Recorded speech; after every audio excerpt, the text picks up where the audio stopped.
Hi, boys and girls. This is Miss Forster. I'm not here today, so I left you this video to talk about tally charts and bar graphs. We're going to look at a survey. That means everybody told me their favorite fruit. And each time someone said the name of a fruit, I drew a little picture of the fruit. So that was my picture that I made about everybody's favorite fruit. We can see some oranges, some bananas, some apples, and some grapes. So remember that I said tally charts and bar graphs are ways of organizing information. So we want to take that page of favorite fruit and make a tally chart. A tally chart are making just those sticks, counting just those sticks on the tally chart. So what I did first was move the information from the survey, that means all of the people that answered told me their favorite fruit, and I put them on my tally chart: grapes, apples, bananas, oranges. And now I start tallying. That means I see 1, 2, 3, 4 grapes. So I put 4 tally marks. And then I'm going to go to apples. And I see 1, 2 apples. So I put 2 tally marks. Bananas have 1, 2, 3, 4. So I put 4 tally marks. And oranges had 5. And do you remember what we do when we get to number 5? You draw a line across the tally marks. So now I'm going to take my tally chart and I'm going to make a bar graph, a way to organize information. So here I have an empty bar graph, and I'm going to start by putting, you can write the words or draw a picture. I'm putting a little picture first of the grapes, and then I put all of the other fruit, the apple, the bananas, and the oranges. And you'll notice I also added the numbers, so I know how high to make each bar in my bar graph.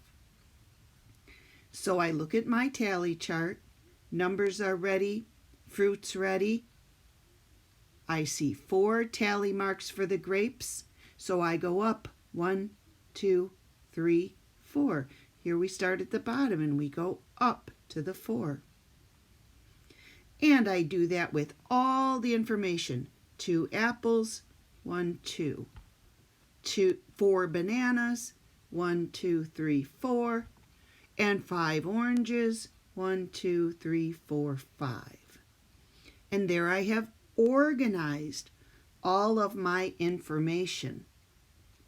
Now we're going to see if you can answer some questions about what I just did. Which fruit is the most popular?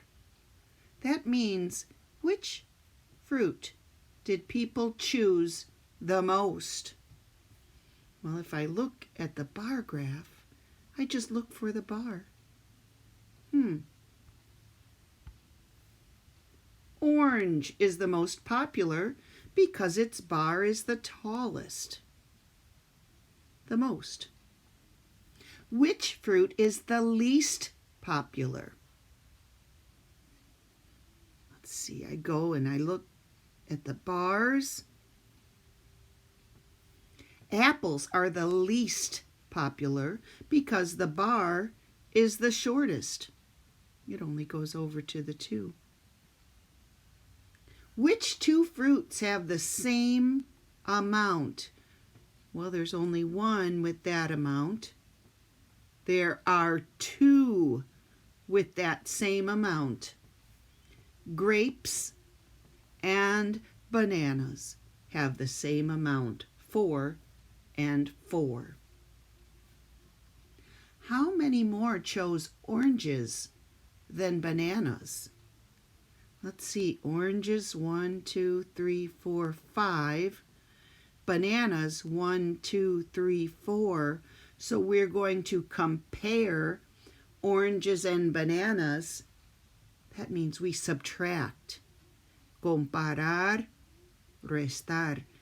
5 minus 4.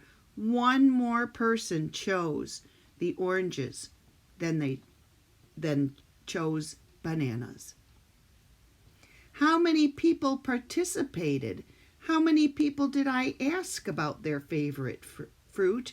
That means that I have to add up all of these numbers because each one represents one person. So I would take 4 plus 2 plus 4 plus 5 to find out how many people participated. So I'm just going to show you a quick strategy. 4 plus 2 is 6. 4 plus 5 is 9. So now I can add the 6 and the 9. Did you already figure out the answer? 6 plus 9 is 15. That means 15 people participated. Now you get to do a Nearpod, but it's called a student paced Nearpod. That means you can take as long to do it or as short a time as you need to do it. But if you do it and you stop and you pause and you come back, you will have to start at the beginning again. Esto es el código para un Nearpod. Entonces es para hacer solitos. Pero si empieza a hacerlo y no lo terminan, cuando regresen para terminarlo, van a tener que empezar desde el principio. Entonces, mejor que lo hagan cuando hay tiempo para hacer todo tu Nearpod. También van a encontrar actividades para hoy en Seesaw.